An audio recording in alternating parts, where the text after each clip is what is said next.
جو آیا ہے وہ جانے کے لیے آیا ہے۔ ہمیں کس نے پیدا کیا ہے، ہمیں کیوں پیدا کیا ہے، اس مختصر سی زندگی میں تمنائیں بے شمار، خواہشات بے شمار، زندگی تھوڑی، حالات میں پھنسی ہوئی، گھری ہوئی، مصیبتیں اور دکھوں میں گھری ہوئی، اور ہر آنے والا دن کوئی نئی مصیبت دکھاتا ہے یا تھوڑی سی خوشی دکھاتا ہے۔ تو یہ سب کیا ہے؟ یہ صرف میرا نبی اس کا جواب دے سکتا ہے، اور وہ بھی اللہ نے ان پہ علم اتارا۔ اس کا بول اللہ کا بول ہے، اس کی زبان سے، میں تو اپنا بول رہا ہوں، اللہ اپنے نبی کی گواہی دیتے ہیں، میرے نبی کی زبان سے اس کا اللہ بولتا ہے، جسے علم دیا ہے اوپر والے نے۔ تو دنیا کے ہر علم کو چیلنج ہو سکتا ہے، میرے نبی کے علم کو چیلنج نہیں ہو سکتا۔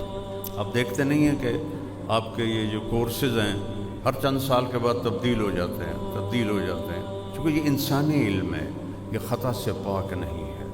تو یہ جو بساط ہے اللہ نے چند دنوں کے لیے بچھائی ہے، اور ایک بڑا خوبصورت انداز میں اس نے ہمیں بتایا آگے ہونے والا کیا ہے۔ وَالنَّازِعَاتِ غَرْقًا وَالنَّاشِطَاتِ نَشْطًا فَالسَّابِقَاتِ سَبْقًا فَالْمُدَبِّرَاتِ أَمْرًا۔ سبحان اللہ، قسم ہے مجھے کافروں کی جان نکالنے والے فرشتوں کی۔ غرقاً، جو آدمی ڈوب رہا ہوتا ہے اس کو آسانی سے نہیں نکالا جاتا، بہت کھینچ کے نکالا جاتا ہے۔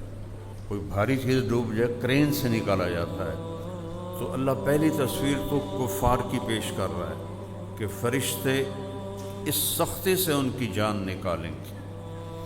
اور حدیث کو ساتھ جوڑ دوں، ملک الموت کہتا ہے، اے خبیث روح جو خبیث جسم میں تھی، آؤ کہ کدھر؟ جہنم کے کھولتے پانیوں کی طرف، اور کانٹے دار کھانوں کی طرف، اور بے شمار عذاب کی طرف۔ وَالنَّازِعَاتِ غَرْقًا، ان فرشتوں کی قسم جو نافرمانوں کی جان کو کھینچ کے نکالتے ہیں۔ جیسے میرے نبی نے فرمایا، جیسے کانٹوں بھری جھاڑی پر کوئی کپڑا ڈال دیا جائے پھر اسے کھینچا جائے تو وہ تار تار ہو کے نکلتا ہے، ایسے نافرمان کی روح کو فرشتے نکالتے ہیں۔